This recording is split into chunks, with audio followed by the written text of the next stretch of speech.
Okay, welcome everybody to our first installment, of the Spring to Success series this week. Today is our first guest, which is Mandy Plyven. She's our internship coordinator and employee connections coordinator here on campus. Today, she's going to be talking about how to be successful in your internship. So Mandy, I'll let you take it away.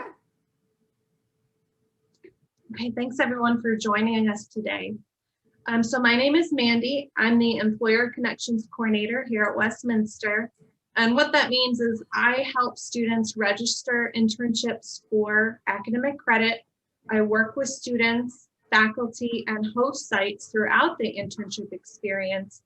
That's my main role, but then I also work with employers on helping them get connected with students and faculty. I'm helping them become involved with our campus community as much as possible. So today I want to focus on the internship piece of my role here. And I really want to just talk about or share some tips on how you can be successful in any internship that you do, whether you receive credit for it or not. There's three parts to an internship: defining the internship, getting started, and earning credit if that's what you want to do. So what happens behind the scenes of an internship? There are a lot of moving pieces that you may not even be thinking about, but are important elements that I want to share with you today. So employers look for applicants with two skill sets: soft skills and hard skills. Soft skills are subjective, meaning they are hard to quantify. They are skills that show how you relate and interact with people. Examples include communication, flexibility, leadership, motivation, patience, problem solving, time management, and work ethic. And I could go on and on. Hard skills are teachable abilities. They are typically easy to quantify, which means you can evaluate your skill level with a number or a fact. Examples include typing speed, machine operation ability, computer programming, a degree or certificate showing a certain knowledge, and proficiency in a foreign language is also considered a hard skill. Career development staff talk quite a bit about career readiness. I know Michelle and I do quite often. We want you all to be able to successfully transition into the workplace once you graduate. So the three learning goals that students create if they are registering an internship for credit are focused on three of these 8 career skill areas. Does anyone know why? Because employers can teach you the job-specific tasks. Okay, they can't teach you, or they don't want to take the time to teach you how to interact with coworkers, or how to correctly format a report, or what it means to be on time for your internship. All of those things are soft skills that you need to develop and are expected to develop on your own. But the great thing is you can do that through internships, through volunteering experiences, part-time jobs, leadership positions on campus, and so on. These soft skills are things you develop throughout your time here at Westminster. So I have 5 tips for success that I want to share with you today. And these are tips, I'm focusing them on internships, but really in life in general, these are really 5 great tips to share. The first one is attitude or growth mindset. This is where you want to focus on your progress, not perfection. And I think this is important for a lot of us perfectionists who want to get it right every single time.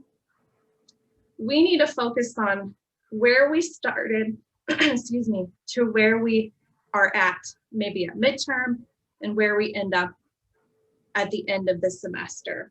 What kind of progress did you make from start to finish? Having this having this attitude of growth mindset allows you to be open for feedback, which means it helps you set goals better. It helps you reflect better. It helps you ask questions or be open to asking questions. And it also allows you to be responsible for your own professional growth, where you are not relying on other people to do the work for you. The second tip for success is energy. And this is all kinds of energy: physical, mental, and emotional health. All of these are important for your success in the workplace. It's important to be mindful of how you're feeling. Be mindful of your attitude. We'll go back to that first one. Find ways to work all aspects of your body physically during your internship. How can you improve your physical energy in your internship? Maybe you need to go on walks during your breaks, because you should be getting breaks during an internship. Maybe you need to have some meditation time during a lunch break to help you with your mental energy or your emotional health energy. Or find a coworker or a mentor within the internship, either at the workplace, or if you're receiving credit for it, that can be your faculty member, or it can be me as the internship coordinator. I'm there the whole way. Find those support people who can be your sounding board when you need to talk about things that are happening during your experience. The third tip is effort. This means work ethic. This is a big one. Don't just show up and expect for everything to land in your lap and fall into place. You have to do the work. You should go above and beyond what is expected of you. Set those goals for yourself of wanting to improve, what kind of projects you're working on. Maybe you start out with a data entry project, but you want to set a goal of being in charge of a project by the third month of your internship. In order for you to get from that data entry project to being in charge of a project, you need to put in the work and show your mentor, show your supervisor that you are able to handle that additional responsibility, and that you are responsible enough as a student to take on that additional project. This also means effort, or this work ethic also means the ability to manage your time wisely, keeping track of your own projects, staying organized, and keeping busy. The supervisor is there to, yes, give you projects. They should be checking on you. There should be a mentor working with you. But ultimately, you're responsible for the work that you produce. No one else is going to make sure you're doing it according to plan or doing it according to the timeline. You have to be responsible for your own work. The fourth tip I want to share is just preparation. Be prepared. This shows thoughtfulness and that you care. You perform better when you feel prepared. So just think about maybe an exam in one of your classes. If you prep for an exam by cramming the night before in the library, doing an all-nighter, how well do you really do in that exam? My guess is not very well. I know I didn't. So if you want to be great at something, if you really want to succeed and do well, then you need to prepare and practice. And what that means is, practicing means just taking the time to learn about the task that you're doing, not just how to do it, but why you're doing it. Ask those questions.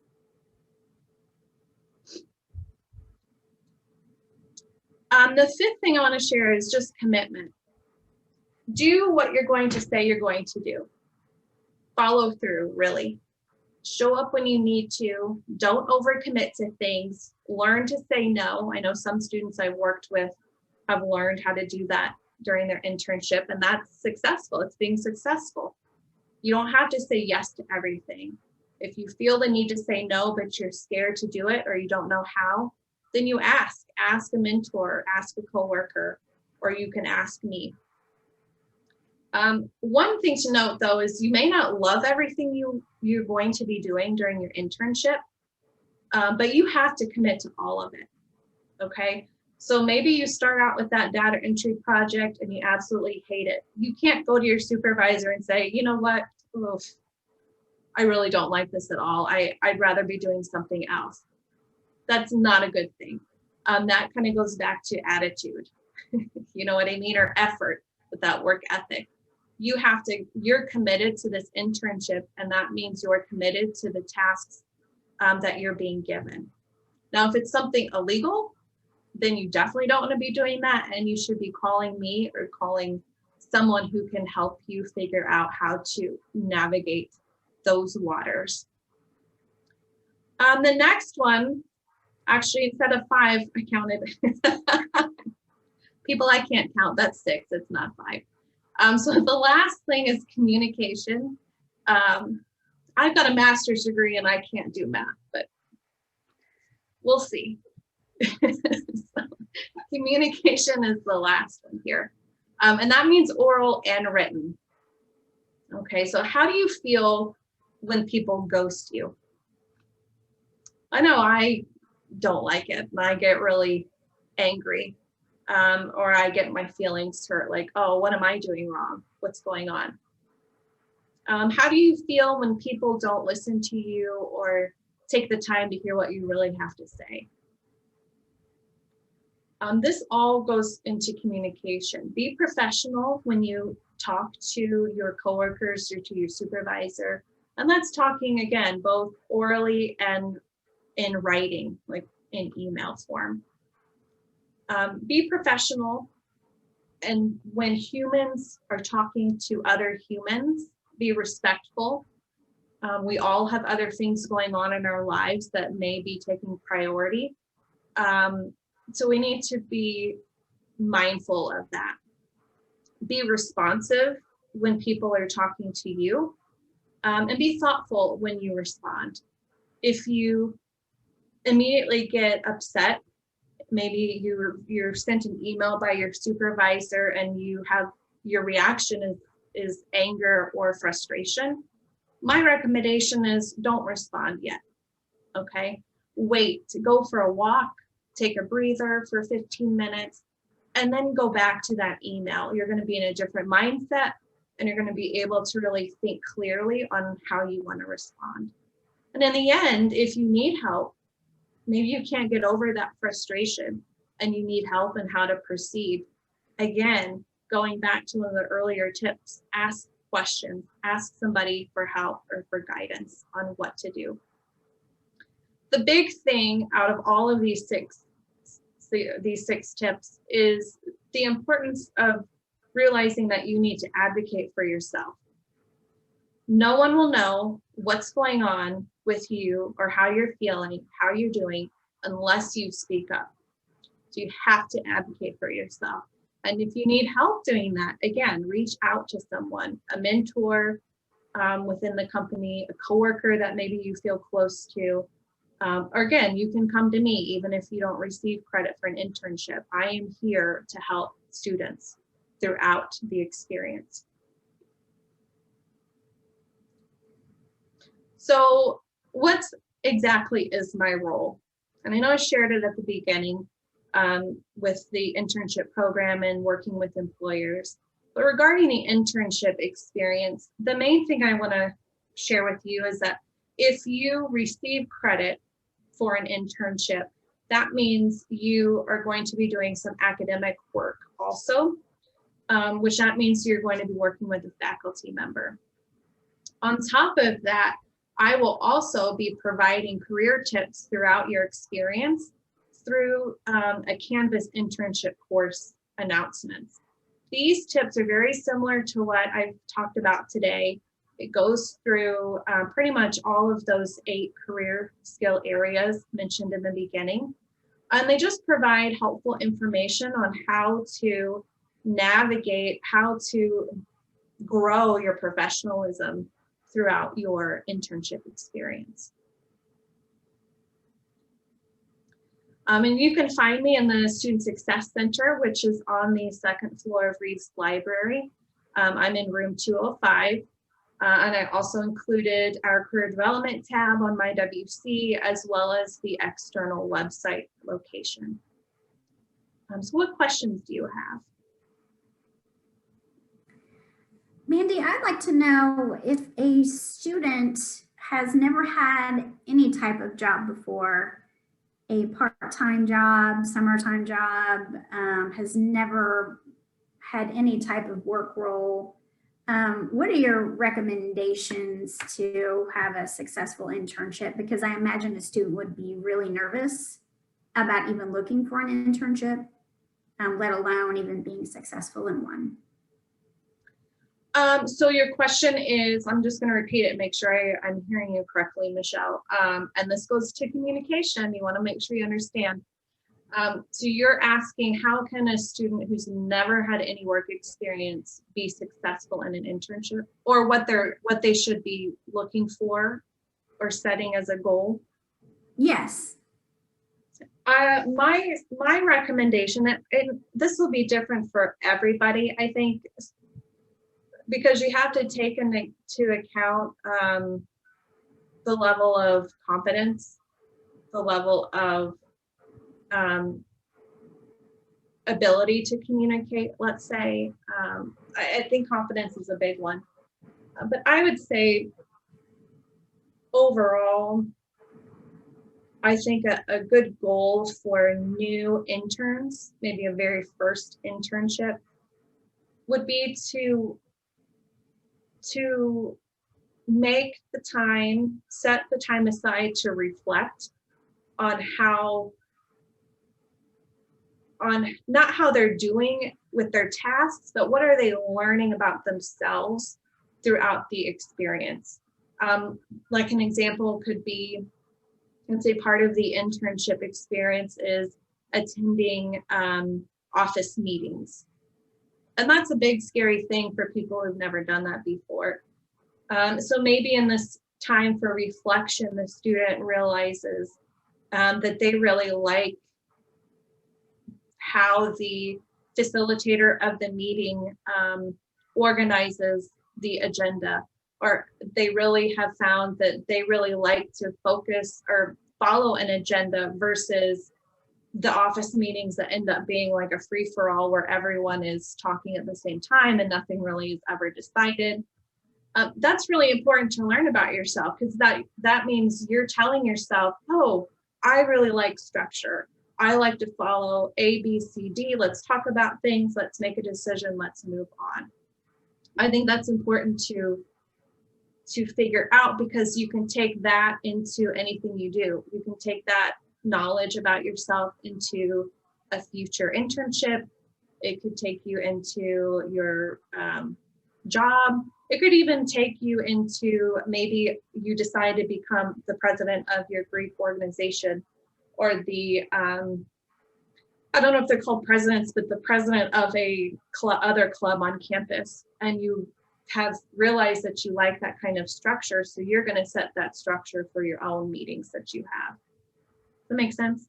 Yes. I think just reflection, taking the time, it sounds silly, but really taking the time to reflect on what you like and what you don't like about your internship. I had a student, I know Angela has a question here, but I know I had a student previously who realized that, and this wasn't their first internship, but they realized that they really hated answering the phones. And that was a large part of the internship duties. So even those negative, what you think is a negative thing, oh, I hate doing this, that's important, because it's telling you what you don't want in a future internship or in a future job. If you don't like answering phones now, you're not going to like it in the future. So maybe don't look for an internship later on where that's part of the job description. Okay. So I have a question. I know you work with the person that's hosting the internship prior, and I understand, the students have to do the tasks that are given to them, but what if a little bit into the internship, the student just doesn't feel like they're given the opportunities that they need to sort of have the right experience, what should a student do? That's a great question. I recommend the best thing to do, and really I think the only thing to do, is to talk with the supervisor. You have to have those conversations. If you're not getting something out of it that you need to, or that maybe was agreed upon at the beginning, but it's kind of fallen through the cracks a few weeks into the experience, either talk about that in your regular meetings with the supervisor, or ask the supervisor for a special meeting and address those concerns. And that's a big ask for some students, because again, that's where you're becoming your own advocate. You are standing up for yourself and you are the one responsible for sharing how you're feeling. And you're not going to have any kind of support person in there except for yourself.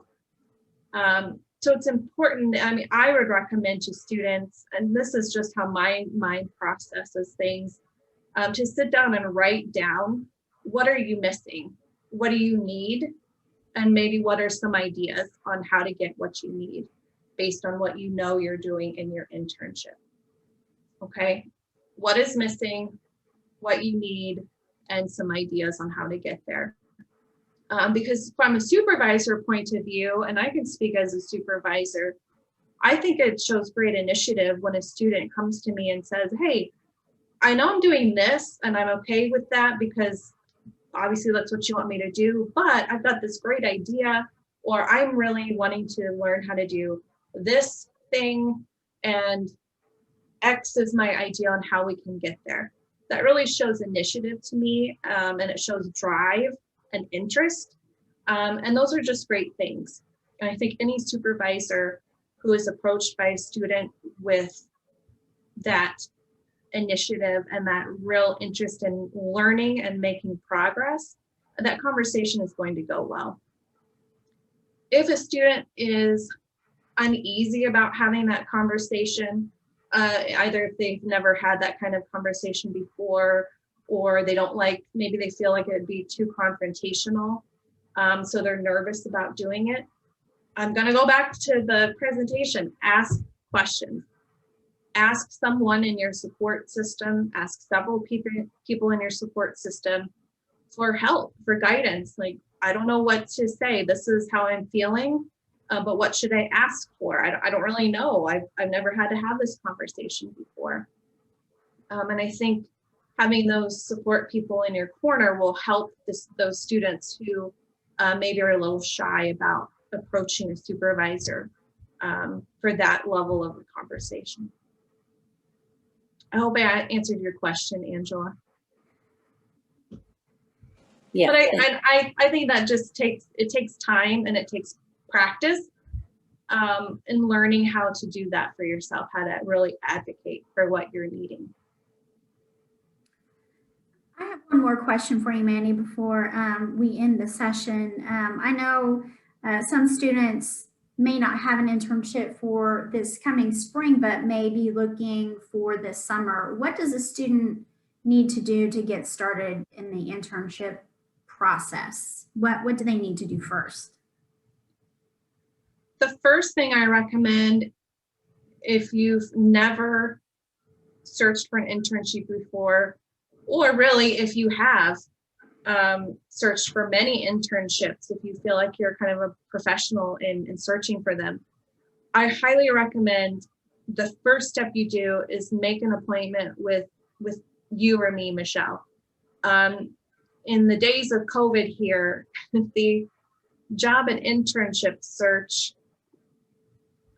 process it's awful. And I was just meeting with a student earlier today talking about this, and I don't mean to be negative about it, and I don't want people to lose hope in finding internships or jobs, but it's a real struggle, especially now with COVID going on. Many companies are pausing their internship programs, or they're kind of at a hiring freeze because they don't want to bring anybody on, either social distancing issues or financial issues or whatever it is. which makes the search process a real struggle when you're on your own. So I really recommend that first step be making an appointment with someone in career development to talk about where's your mind at right now? What is your goal?